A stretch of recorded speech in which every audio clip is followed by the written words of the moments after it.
vantaggio degli ospiti al 22esimo minuto.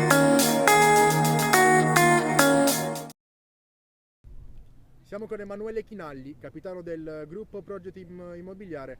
Allora Emanuele, cosa è andato storto oggi?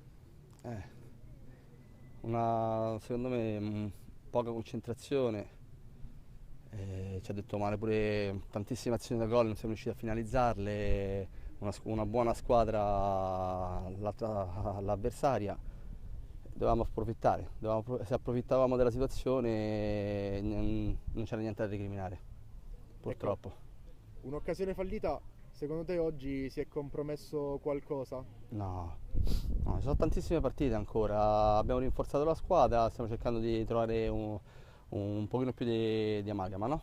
E stiamo lavorando, oggi mi mancano due buoni elementi, però no, è lungo ce la facciamo, sono sicuro, non mollo, non molliamo, tutto a posto. Bene, ora insomma per le prossime gare certamente l'obiettivo sarà quello di fare più punti possibili. Quali sono secondo te i punti appunto su cui lavorare maggiormente?